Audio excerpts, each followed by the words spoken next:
صدها نفر از ساکنان ناحیه رودکی که خانه‌هایشان زیر آب و گل مانده به پاککاری و رفع عاقبت‌های فلاکت طبیعی شروع کردند. بامداد روز 12 می بر اثر باران زیاد سطح رودخانه ایلاک بالا رفت و به بیشتر از 1000 خانه در جماعت دهات زینب آباد ناحیه آسیب رساند. خبرنگاران رادیو آزادی این نوارها را از محله‌های جماعت مذکور فرستادند، ولی به سبب خراب شدن راه‌ها نتوانستند به روستاهای بروند که خانه‌ها آسیب جدی دیدند. گروه‌های نجات کمیته حالات‌های فوق‌العاده نیز روز 12 می برای کمک در برطرف‌سازی پیامدهای سیل به محله‌های آسیب دیده فرستاده شدند. ساعت 3 بعد من تلفن کردم، اومدم همین جوارا رو همش علفای پیش تازه کردم، همین آب اون حالتی که مور لغت نکنه تا ساعت 8 9 را مود آب نیومد. وقتی که سیل بیشتر شد مصر آوردن، بعد اون طرفای مو گشت پیش دوم مو همه جدی شده را.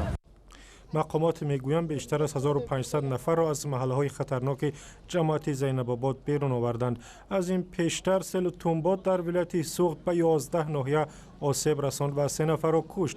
حجم خسارات معین می شود، ولی هواشناسان میگویند ممکن است باران زیاد و سیل در مناطق دامنکوه تکرار شود. صبح 12 می میرزا نبی خالقزاد خبرنگار رادیو آزادی به ناحیه رودکی رفت و از مقامات ناحیه درباره رفع فلاکت‌های طبیعی پرسید.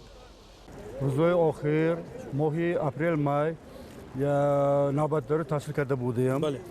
همین شب ساعت‌های 2 با نوبتداری ما خبر آمد که همین جلوی سیل‌های بسیار شده است در محله و آب زیر کرده آمده است.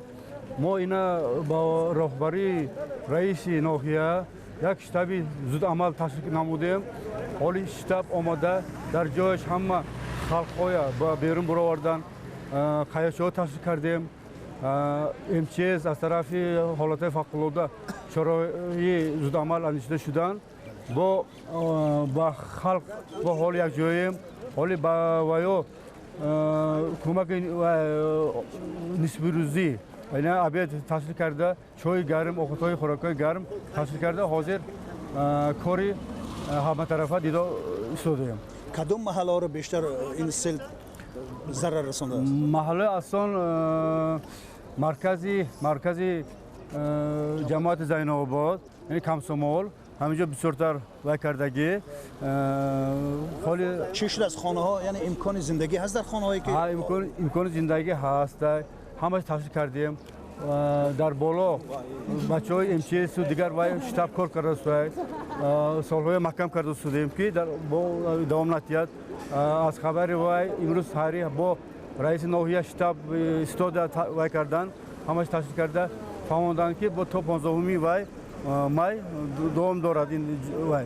برای همین حالی هم استاد در جایش کار کرده است، همه طرف کار سنجیده، همش چرای اندیشه شدیم. مردم چقدر شما توانستید که نجاتی چقدر در ساعت 3 شب در این تاریکی چقدر اساسا مردم خودشون یک دیگرشون یکی آوازه شدن که عمیق برو اومدن، همش اصلا خودشون برو اومدن. ما همین بچه یاش و زنکای و تستر برو آوردیم که یگان ضرر نبیند.